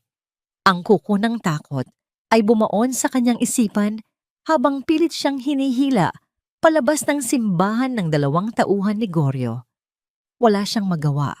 Ang pananakot na saktan ang mga taong nagsisimba, lalo na ang matandang pari, ay pumigil sa anumang sigaw na nais kumawala sa kanyang lalamunan. Ang katarungan ng Diyos, nakakarinig lamang niya, ay tila naglaho, napalitan ng malupit na katotohanan ng mundo. Habang hinihila siya sa mga eskinita palabas ng simbahan, ang umaga ay nagsisimula pa lamang sumilip, ngunit ang paligid ay tila nababalot pa rin ng kadiliman. Sa bawat hakbang, ang kanyang mga tsinelas ay naiiwan sa putik na nag-iwan sa kanyang nakayapak na tumatakbo, kasabay ng malalaking hakbang ng kanyang mga bumihag. Ngunit sa gitna ng desperasyon, isang kakaibang pangyayari ang nagsimulang mabuo. Habang dumaraan sila sa isang makipot na daanan na puno ng mga tindahang hindi pa nagbubukas, biglang hinarang sila ng isang grupo ng mga basurero na nagtutulak ng malaking kariton. Ang pagharang ay hindi aksidente. Sadyang ibinangga ang kariton upang seryosong abalahin ang mga tauhan ni Goryo. Ang mga basurero, na ang mga mukha ay tila masyadong seryoso para sa kanilang propesyon, ay nagkunwarang nag-aaway upang bumuo ng isang harang. Nabitawan ng isang tauhan si Annie upang itulak ang kariton. Tumabi nga kayo dyan. Wala kaming oras sa mga basurang tulad nyo. Sigaw nito. Ito ang pagkakataon ni Annie. Sa isang iglap, kumawala siya at tumakbo ng buong lakas. Ang adrenaline sa kanyang katawan ay nagbigay ng lakas na hindi niya inaasahang mayroon siya. Tumakbo siya patungo sa isang palengke na nagsisimula ng maging abala. Sa likod niya, narinig niya ang sigaw ng mga tauhan ni Goryo na nag-aagawan upang makalagpas sa mga nakaharang na basurero. Hindi alam ni Annie na ang himalang iyon ay bahagi ng mas malaking plano. Ang mga basurero ang nagtitinda ng isda na sadyang nagpatapon ng tubig sa daan upang madulas ang mga humahabol sa kanya at ang isang batang lansangan na biglang hinila siya sa isang madilim na sulok upang itago. Lahat sila ay mga tao ni Daniel Whittaker na maingat na inatasan na protektahan siya ng hindi nagpapakilala. Hinihintay ang tamang oras ng pagbawi. Samantala, habang nagtatago si Annie sa likod ng mga kahon ng gulay kasama ang batang lansangan na mahigpit na nakahawak sa kanyang kamay bilang pag-asa, ang buong mundo ni Remedios ay nagsisimulang gumuho. Nagising si Remedios dahil sa malakas na katok sa pintuan ng kanyang bahay. Nakangiti siyang bumangon. Iniisip na marahil ay narito na ang mga tauhan ni Goryo upang dalhin si Annie sa kasal na magpapayaman sa kanya. Ngunit nang buksan niya ang pinto, hindi mga tauhan ni Goryo ang bumungad sa kanya. Sila ay mga lalaking nakasuot ng formal na asul na uniforme, may dalang mga selyadong dokumento. Sila ay mga ahente ng bangko na inatasan mismo ng Whittaker Group of Companies. Ginang Remedios, narito po kami upang ipaalam sa inyo na ang lahat ng utang ninyo ay binili na ng aming kumpanya kagabi. Ang malamig na pahayag ng pinuno ng mga ahente habang inaabot ang isang makapal na papel. Dahil ang lahat ng inyong ari-arian, kabilang ang bahay na ito at ang laundry shop, ay ginamit ninyo bilang kolateral at lagpas na sa takdang panahon ng pagbabayad, kinukumpiska na po namin ang mga ito. Mayroon kayong 10 minuto upang lisanin ang lugar na ito. Ang nangiti sa mukha ni Remedios ay napalitan ng matinding gulat at pagkalito. Ano? Anong pinagsasasabi niyo? Wala akong utang sa inyo. Si Goryo ang pinagkakautangan ko at nabayaran ko na siya dahil ibinigay ko sa kanya ang pamangkin ko. Ang huling linya ni Remedios ay naging isang pako sa kanyang sariling kabaong. Ang pinuno ng mga ahente na nakikinig sa isang earpiece na direktang nakakonekta kay Marcos ay nagbigay ng isang seryosong tingin. Iyan din po ang dahilan kung bakit nasa labas ang mga pulis, Ginang. Ipinagbili niyo ang isang tao bilang bayad sa utang. Iyon ay human trafficking. Pagtingin ni Remedios sa kalsada, nakita niya ang 2 police cruiser na nakaparada sa tapat ng kanyang bahay. Ang laundry shop na nasa kanto ay nilalagyan na ng barricade tape. Ang kanyang mundo na itinayo niya mula sa kasakiman at panggagamit sa kanyang pamilya ay gumuho sa loob lamang ng isang umaga. Ngunit para kay Annie, ang panganib ay hindi pa natatapos. Habang tahimik na nagtatago sa palengke, hindi niya namalayan na nakita ng isa sa mga humahabol ang maliit na tsinelas na naiwan niya. Dahan-dahan, ang anino ng isang tauhan ay bumalot sa kahon na pinagtataguan ni Annie.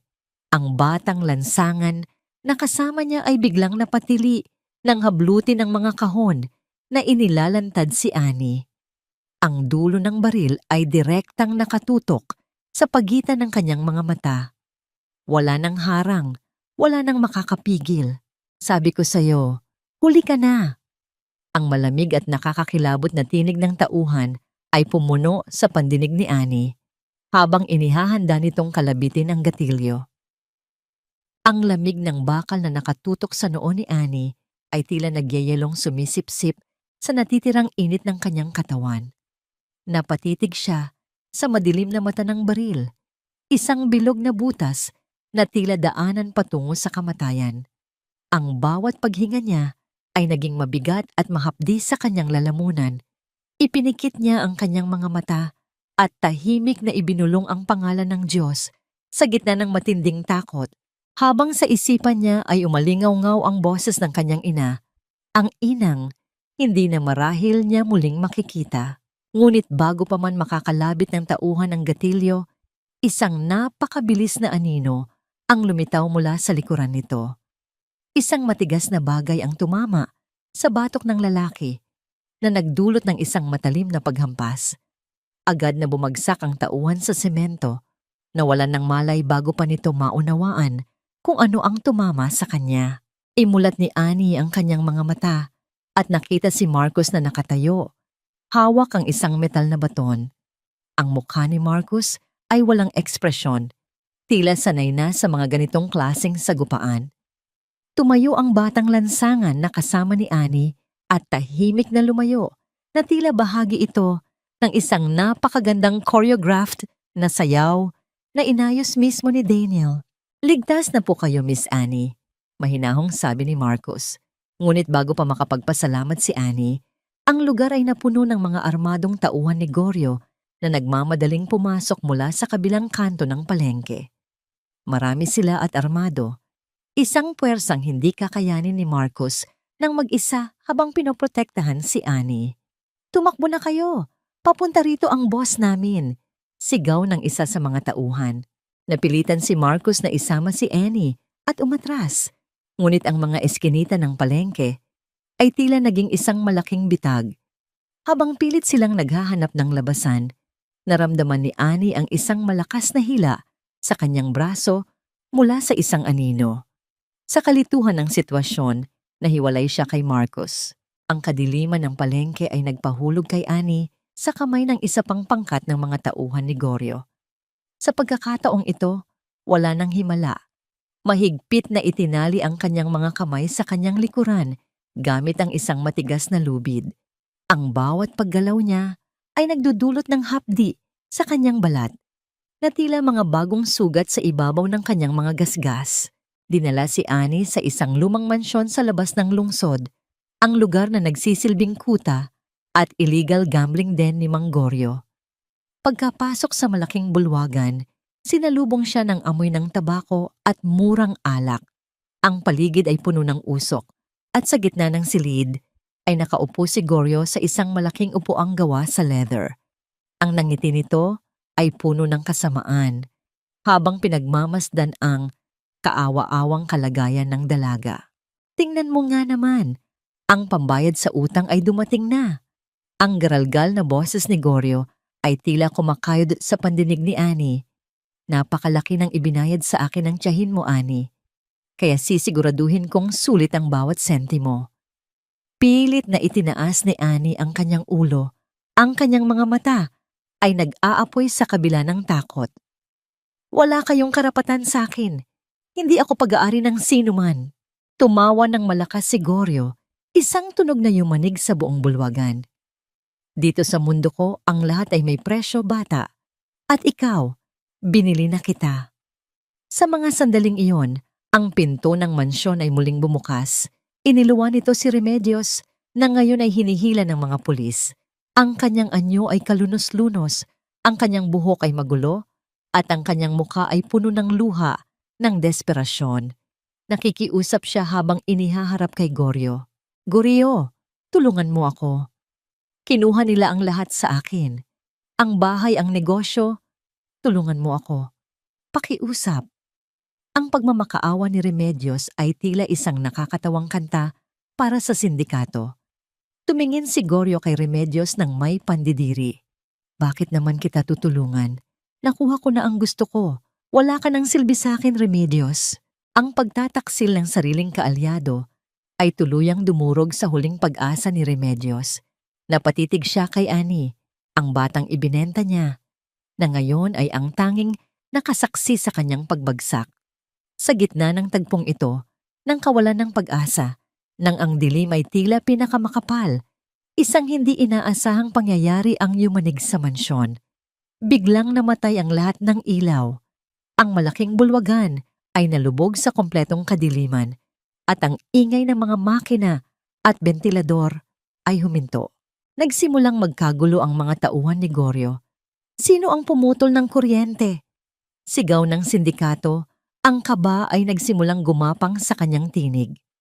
Sa gitna ng itim na kawalan, narinig ni Annie ang isang tunog na nagpatayo ng mga balahibo sa kanyang batok. Ang mabagal at paulit-ulit na pagtama ng isang matigas na kahoy sa sementong sahig. Isang baston. Ang bawat pagtama ay tila nagbibilang ng sandali bago ang isang matinding unos. Ang mga yabag ay dahan-dahang bumababa mula sa malaking hagdanan na hindi napansin ng sinuman kanina. Walang nagsalita, walang gumalaw.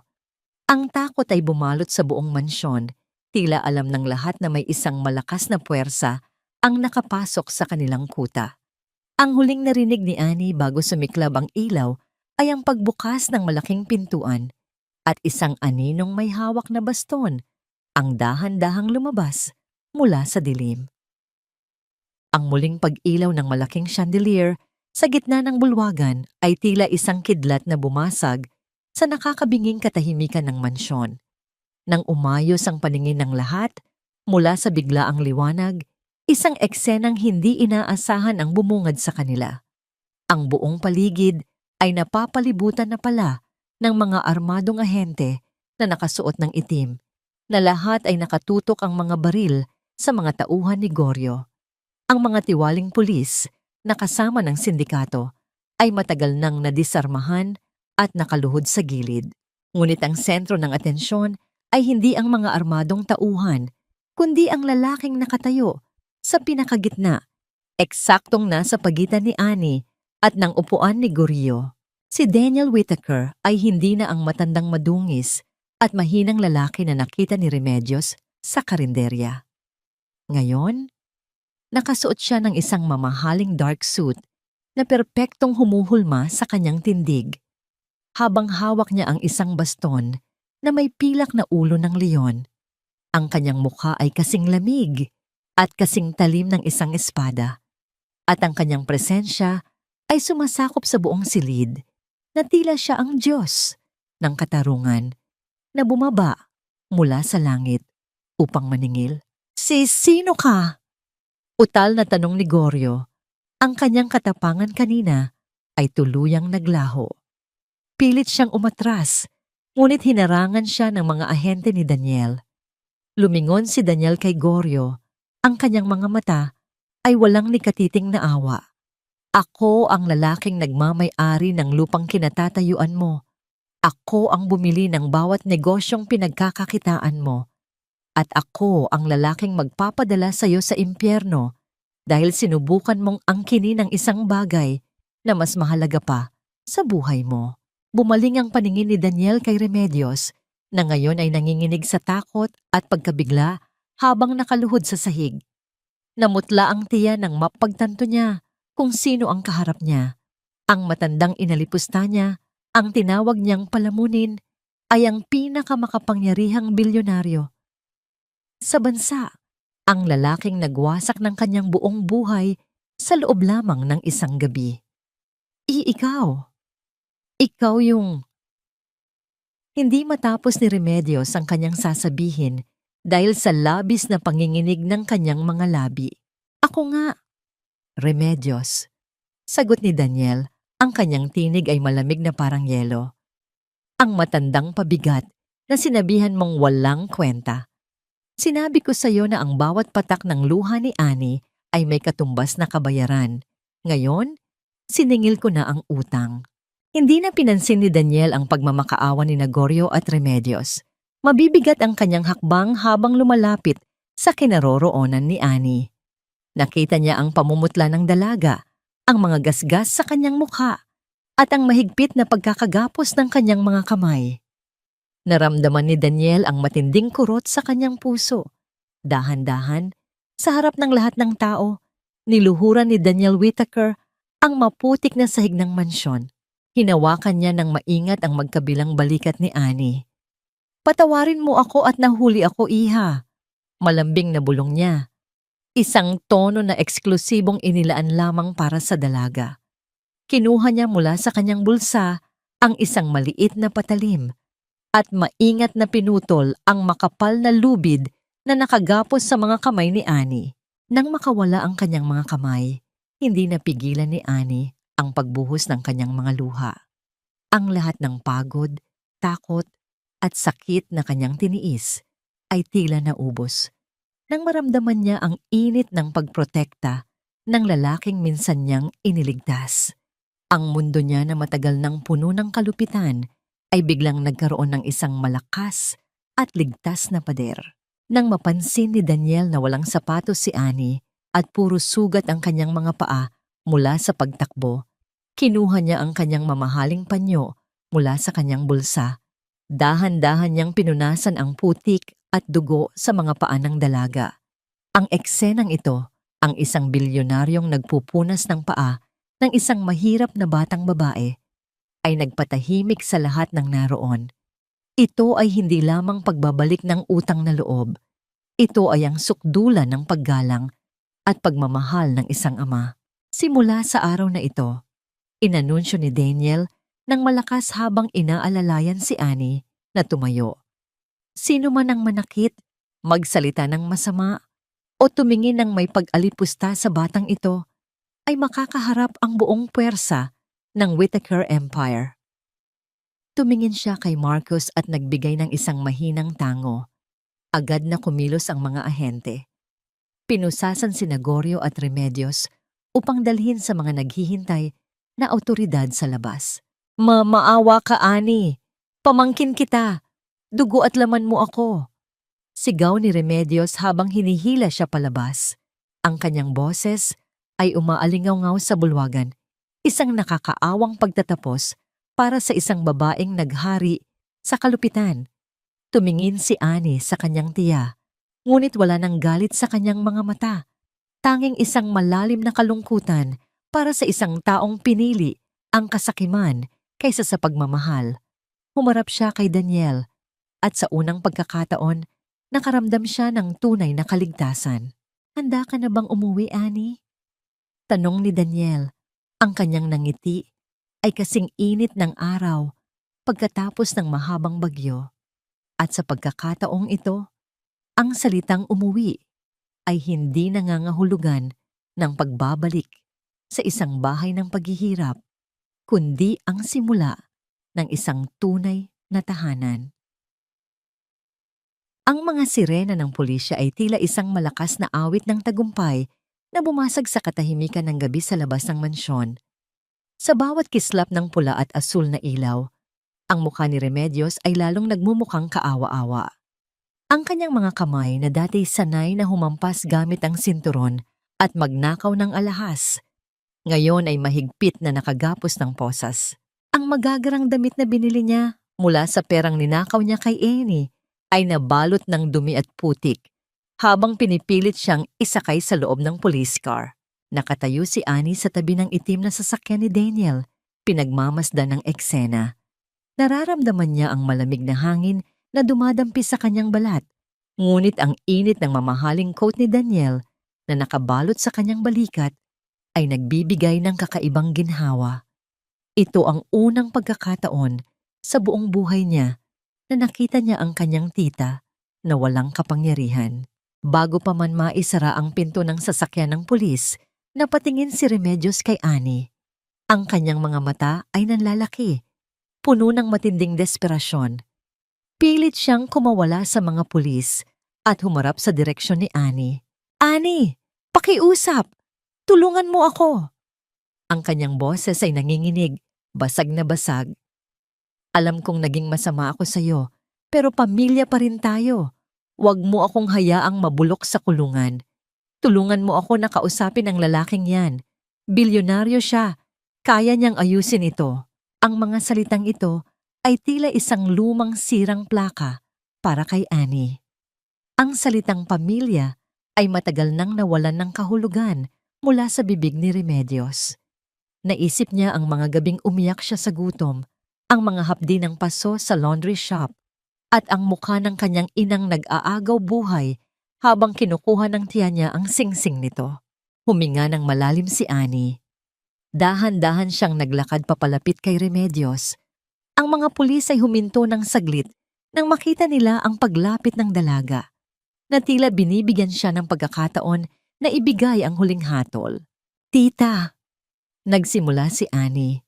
Ang kanyang boses ay mahinahon at malinaw. Walang bahid ng galit, ngunit puno ng matatag na determinasyon. Pamilya tayo. Iyan ang palagi ninyong sinasabi. Tuwing kailangan ninyo ng perang pambayad sa sugal, iyan ang sinabi ninyo noong pinilit ninyo akong magtrabaho sa laundry shop. At iyan ang sinabi ninyo noong ibinenta ninyo ako kay Goryo. Napalunok si Remedios. Ang kanyang mga mata ay nagsimulang mamula sa pagluha marahil sa unang pagkakataon ay nakaramdam ng tunay na pagsisisi. Pinapatawad ko po kayo. Patuloy ni Annie, isang pangungusap na nagpabigla kay Remedios. Hindi dahil karapat-dapat kayong patawarin, kundi dahil hindi ko hahayaang kainin ng galit ang puso ko tulad ng ginawa ng kasakiman sa inyo. Ngunit ang pagpapatawad ay hindi nangangahulugan ng pagkalimot. At lalong hindi ito nangangahulugan na ililigtas ko kayo mula sa sarili ninyong mga pagkakamali. Tumalikod si Annie nang walang pag-aalinlangan. Hindi na niya nilingon ang pagmamakaawa ng kanyang tiya nang tuluyan ng isara ng pulis ang pinto. Ang sasakyan ay unti-unting lumayo at kasama nito ay dinala ang lahat ng pait at kadiliman ng kanyang nakaraan. Ang karma ni Remedios ay hindi nagmula sa paghihiganti ni Annie, kundi sa sariling kamay ng tiya na pumanday ng sariling kulungan. Bumalik si Annie sa tabi ni Daniel na tahimik na nanonood na may bakas ng matinding paghanga sa kanyang mga mata.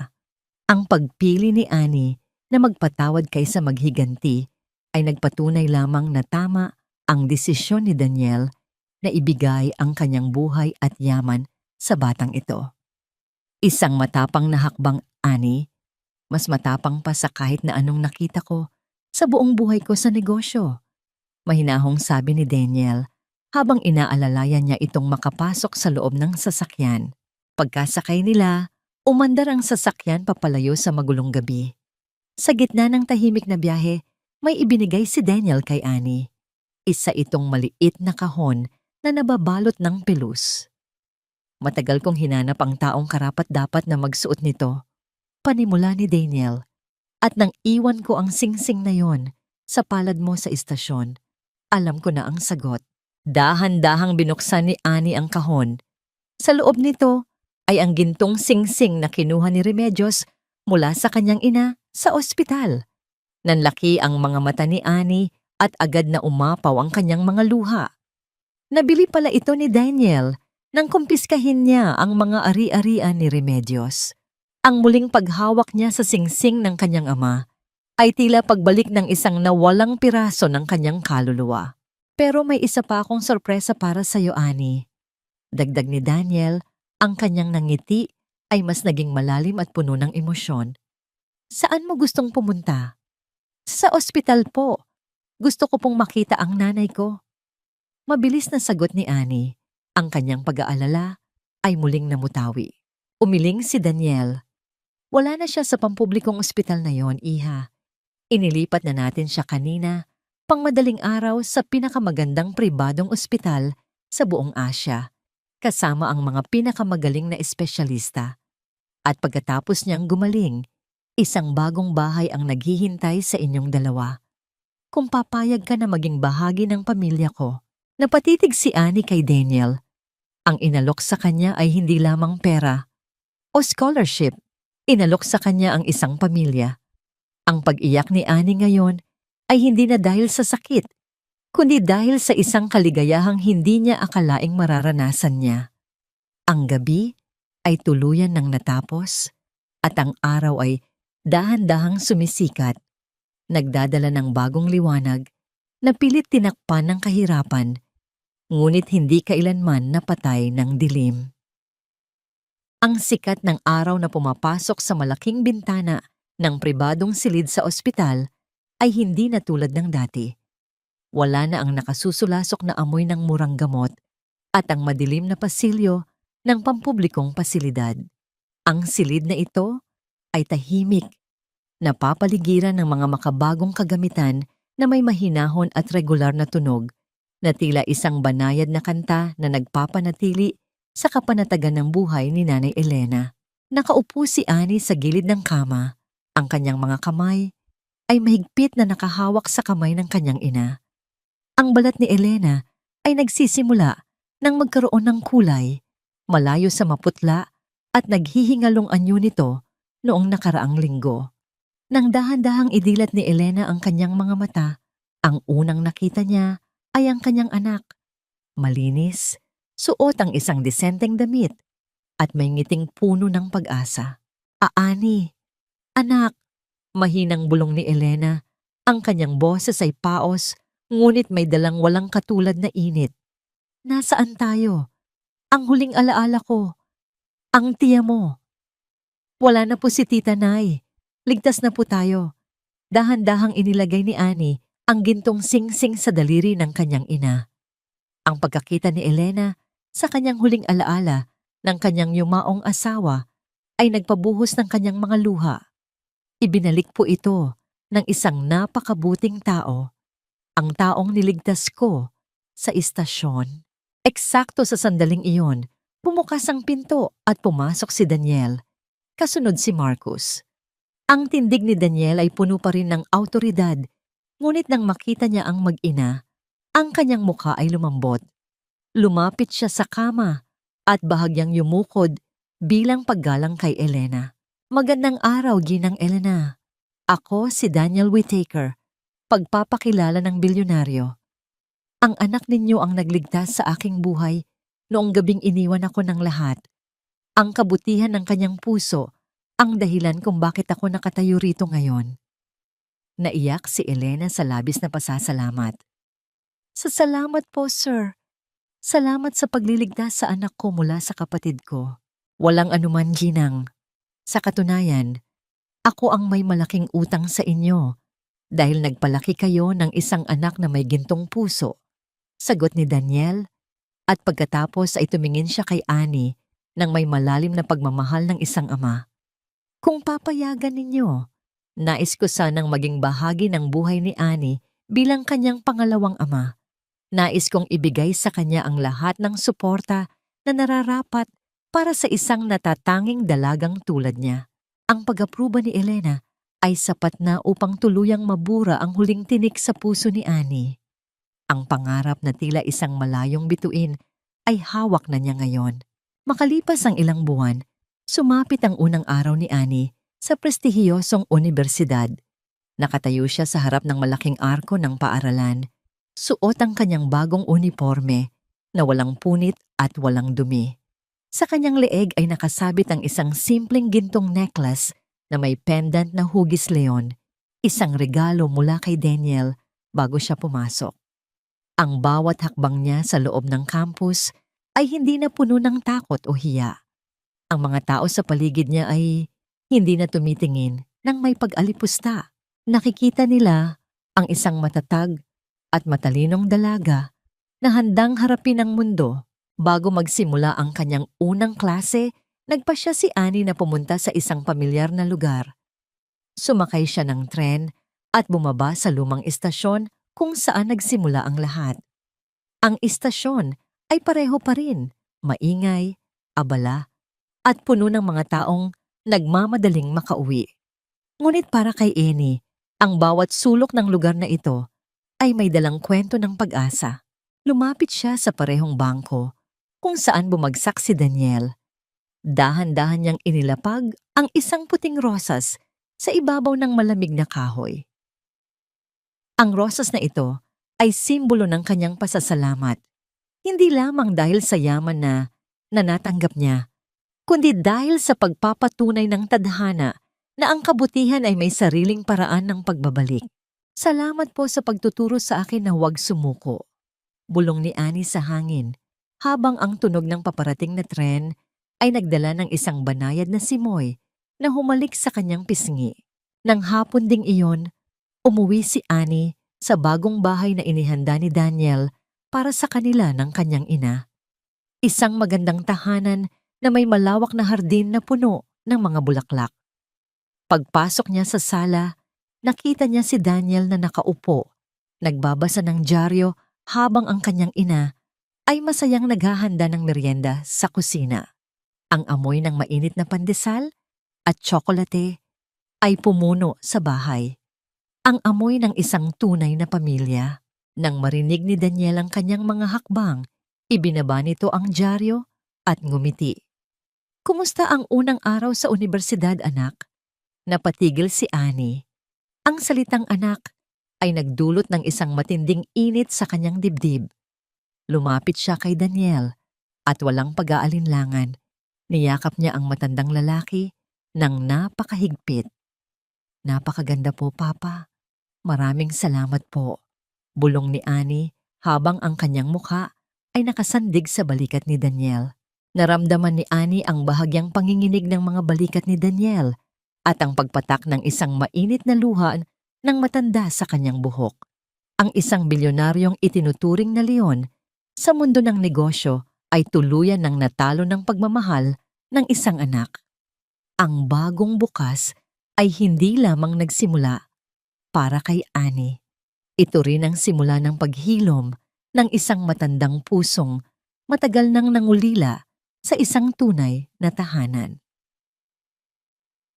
Sa bawat pagdaan ng taon, ang mga sugat na dulot ng nakaraan ay dahan-dahang naging mga pilat, mga tahimik na patunay ng isang laban na pinagwagian.